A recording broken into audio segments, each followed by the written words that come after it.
Hi అందరికీ, ఎంతో tasty కాకరకాయ ఫ్రై రెసిపీతో మేము ముందుకు వచ్చేసాను.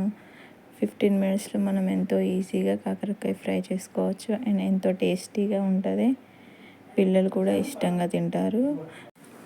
కాకరకాయలను మనం రౌండ్ పీసెస్గా కట్ చేసి పెట్టుకోవాలి. అందులోకి కొంచెం సాల్ట్, పసుపు వేసి ఒక 10 మినిట్స్ పక్కన పెట్టిన తర్వాత అందులో వాటర్ని పిండేసుకోవాలి. వాటర్ పిండేసుకున్న తర్వాత పక్కన పెట్టుకున్న ఎంతో టేస్టీగా ఉంటుంది. ఈజీగా చేసుకోవచ్చు. మన ఇంట్లో ఎవరైనా చుట్టాలు వచ్చినప్పుడు కూడా ఈజీగా చేసుకునే రెసిపీ ఇది కాకరకాయ ఫ్రై. అండ్ చేదు కూడా ఉండదు. దీన్ని ఫస్ట్ మనం కాకరకాయలను చేదు పిండేసుకున్న తర్వాత పీసెస్ని పక్కన పెట్టేసుకొని కడాయిలోకి కాస్త ఆయిల్ ఎక్కువనే పట్టుద్ది. దీనికి ఒక 2 to 3 టేబుల్ స్పూన్స్ ఆయిల్ వేసుకొని మనం కాకరకాయ పీసెస్ని కొంచెం డీప్ ఫ్రై చేసుకోవాలి. ఫస్ట్ పీసెస్ని ఫ్రై చేసుకొని గోల్డెన్ బ్రౌన్ కలర్ వచ్చే వరకు ఫ్రై చేసుకొని పక్కన పెట్టుకోవాలి.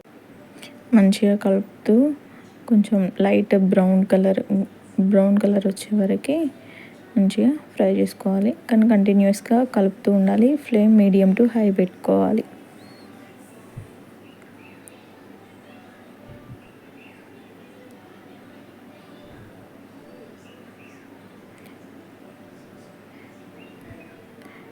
ఈ కలర్లోకి వచ్చిన తర్వాత, బ్రౌన్ కలర్లోకి వచ్చిన తర్వాత మనం తీసి పక్కన పెట్టుకోవాలి.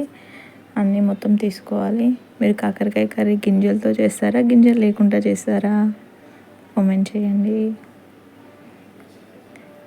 సేమ్ అదే కడాయిలోకి దంచిన వెల్లుల్లి రెబ్బలు, కొంచెం ఆవాలు, జీలకర్ర, తర్వాత ఆనియన్స్, ఎండుమిర్చి యాడ్ చేసుకొని ఆనియన్స్ లైట్ బ్రౌన్ కలర్ వచ్చే వరకు ఫ్రై చేసుకున్న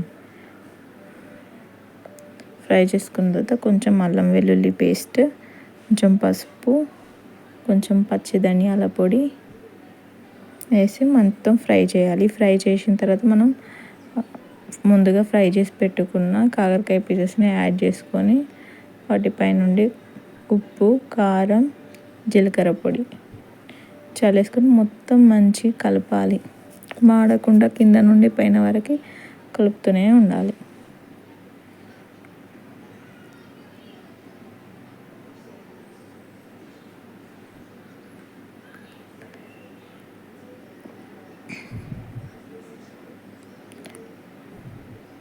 ఆయిల్ మొత్తం కాకరకాయ పీసెస్కి పట్టేలాగా మంచిగా కలపాలి.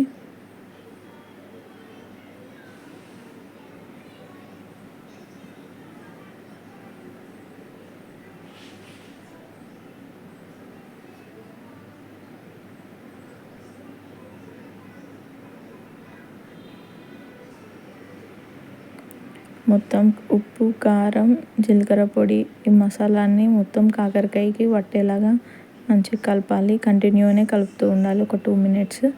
ఫైనల్గా మనం కట్ చేసి పెట్టుకున్న కొత్తిమీర వేసి మళ్ళీ ఒకసారి మొత్తం కంప్లీట్గా మిక్స్ చేసుకోవాలి. అంతే, మనకి ఎంతో టేస్టీ కాకరకాయ fry ready. Subscribe my channel. Thank you for watching.